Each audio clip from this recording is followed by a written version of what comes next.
Assalamualaikum warahmatullahi wabarakatuh. Perkenalkan, nama saya Cynthia Setiawati dengan NIM 1823317, program studi D3 Manajemen Pajak Fakultas Ekonomi Universitas Negeri Padang. Baiklah, di sini saya akan menjelaskan materi etika perpajakan tentang etika dalam pengambilan keputusan. Para individu dalam organisasi seringkali membuat keputusan, yang artinya mereka membuat pilihan-pilihan dari dua alternatif atau beberapa alternatif pilihan. Menurut Davis, keputusan adalah hasil dari pemecahan masalah yang dihadapinya dengan tegas. Hal ini berkaitan dengan pertanyaan-pertanyaan dari setiap masalah mengenai apa yang harus dilakukan untuk menghadapi masalah tersebut, dan juga rencana yang telah digariskan atau penyimpangan serius terhadap rencana yang telah ditetapkan sebelumnya. Menurut Siagian, pengambilan keputusan adalah sesuatu pendekatan sistematis terhadap hakikat suatu masalah dengan pengumpulan fakta-fakta dan data. Penentuan yang matang dari alternatif yang dihadapi dan pengambilan tindakan yang menurut perhitungan adalah baik dan juga yang paling tepat. Jadi, pengambilan keputusan adalah suatu pendekatan yang sistematis terhadap hakikat suatu masalah, pengumpulan fakta-fakta dan data, penentuan yang matang dari alternatif yang dihadapi, dan mengambil tindakan di mana tindakan tersebut diperhitungkan yang paling tepat. Prinsip-prinsip dalam pengambilan keputusan. Prinsip yang pertama yaitu keputusan yang diambil akan mempengaruhi banyak orang. Jadi pada autonom ini, kita harus mempertanyakan apakah keputusan yang kita ambil akan merugikan atau tidak untuk orang lain. Oleh karena itu,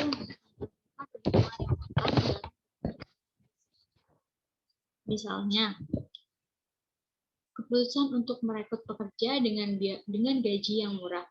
Padahal, seringkali perusahaan mengeksploitasi buruh dengan biaya semurah mungkin. Padahal sesungguhnya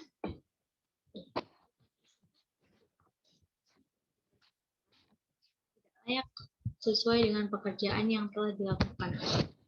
Yang kedua, non-malfeasance. Keputusan di mana menguntungkan bagi semua pihak dan tidak hanya untuk beberapa pihak. Di sini banyak kita temui di area pemerintahan yang menurut kebijakannya, keputusan tersebut hanya menguntungkan oleh pihak pemerintahan, sedangkan untuk yang lainnya tidak. Begitu juga dengan keputusan bisnis pada umumnya, di mana tentunya menguntungkan bagi beberapa pihak, namun tidak bagi pihak lain. Yang ketiga, benevolence. Keputusan harus dibagi menjadi solusi bagi masalah dan juga solusi yang terbaik yang diambil. Yang keempat, justice. Proses pengambilan keputusan mempertimbangkan faktor keadilan dan termasuk implementasinya. Di dunia ini memang sulit menciptakan keadilan yang sempurna, namun tentunya kita selalu berusaha untuk menciptakan keadilan yang ideal, di mana memperlakukan tiap orang sama, yaitu dengan sejajar. Proses pengambilan keputusan. Yang pertama, intelligence. Intelligence adalah proses pengumpulan informasi yang bertujuan untuk mengidentifikasi masalah. Pada proses ini, kita akan mengumpulkan informasi apa saja yang berkaitan dengan permasalahan. Yang kedua, desain, yaitu tahap perencanaan solusi terhadap masalah. Di tahap desain ini, kita akan merancang apa solusi yang tepat untuk masalah yang akan kita hadapi. Yang ketiga, search, tahap mengkaji kelebihan dan kekurangan dari berbagai macam alternatif yang ada dan memilih yang terbaik. Pada tahap search ini, kita akan mengkaji apakah solusi tersebut memiliki kelebihan dan kekurangan. Dan kita akan memilih alternatif yang terbaik. Yang keempat, implementasi, tahap pengambilan keputusan dan pelaksanaan hasil keputusan. Pada tahap ini, saat kita sudah mengambil keputusan, kita akan mengambil keputusan tersebut yang terbaik, dan kita akan melaksanakan keputusan tersebut. Peran pemimpin dalam pengambilan keputusan. Dalam suatu organisasi melibatkan beberapa orang yang saling berinteraksi secara intensif. Efektivitas kegiatan manajerial dan pengaruhnya apa dan kinerja organisasi sangat bergantung pada kepekaan pimpinan untuk menggunakan keterampilan personal. Kreativitas penting bagi pengambilan keputusan dan memungkinkan pengambilan keputusan untuk lebih sepenuhnya menghargai dan memahami masalah, termasuk melihat masalah yang tidak dapat dilihat oleh orang lain, namun kenyataannya banyak pemimpin dalam pengambilan keputusan tidak perhatikan perilaku yang baik. Hal yang perlu diperhatikan agar kepemimpinan dapat berperan dengan baik. Yang pertama, penerimaan orang lain terhadap kepemimpinan yang bersangkutan. Itu menjadi dasar utama efektivitas kepemimpinan. Bukan hanya pengangkatan atau penunjukan, melainkan penerimaan orang lain terhadap kepemimpinan yang bersangkutan. Kedua, efektivitas kepemimpinan tercermin dari kemampuannya untuk bertumbuh dan berkembang. Pemimpin tersebut, bagaimana pemimpin tersebut membawa organisasi untuk bertumbuh dan berkembang. Ketiga, efektivitas kepemimpinan menurut kemahiran membaca. Membaca di sini yang dimaksudkan adalah membaca situasi yang ada, membaca permasalahan yang ada, dan juga mencari solusi yang ada. Yang ketiga, perilaku seseorang tidak terbentuk begitu saja, melainkan melalui pertumbuhan dan perkembangan.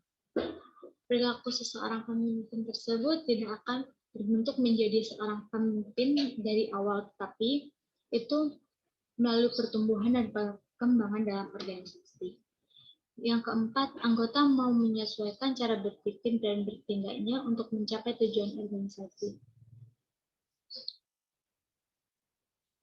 Di sini, tidak hanya pemimpin saja yang berperan, tetapi juga dengan anggotanya. Apabila pemimpin dan anggota sejalan, maka tujuan organisasi tersebut akan tercapai. Kepemimpinan yang beretika. Kepemimpinan beretika merujuk pada watak perilaku dan pengambilan keputusan yang dilakukan salah seorang pemimpin dengan mengedepankan keteladanan, penguatan, dan komunikasi untuk memotivasi karyawan agar dapat mengambil keputusan berdasarkan nilai moral, norma, dan aturan. Baik di luar maupun di luar organisasi, beretika berperan penting dalam meningkatkan menjaga kualitas integritas organisasi. Kepemimpinan beretika dilakukan untuk membawa perubahan yang berkelanjutan di lingkungan politik dan sosial budaya yang menantang seperti Indonesia. Namun, tidak ada jaminan bahwa hal tersebut dapat tercapai. Pengambilan keputusan dalam bidang perpajakan. Di sini misalnya peranan dalam pengaruh akuntansi pajak dalam pengambilan keputusan pada suatu perusahaan. Akuntansi pajak penting untuk manajemen suatu perusahaan. Karena yang pertama, akuntansi menekankan penyusunan SPT atau surat pajak berutang dan mempertimbangkan efek perpajakan dari suatu transaksi atau alternatif sebagai tindakan manajemen. Yang kedua, akuntansi pajak merupakan proses pencatatan untuk mengumpulkan informasi mengenai pajak yang terutang maupun tidak dan ditutup dengan penyusunan laporan keuangan pada setiap akhir tahun pajak. Yang ketiga, wajib pajak dapat menghitung besarnya pajak yang berhutang. Dan yang keempat, untuk PPN, akuntansi pajak juga mencakup mekanisme perkreditan pajak, yaitu pajak masukan dan pajak keluaran terhadap transaksi. Baiklah, hanya itu yang dapat saya sampaikan. Apabila ada salah, saya mohon maaf. Wabillahi taufiq wal hidayah. Wassalamualaikum warahmatullahi wabarakatuh.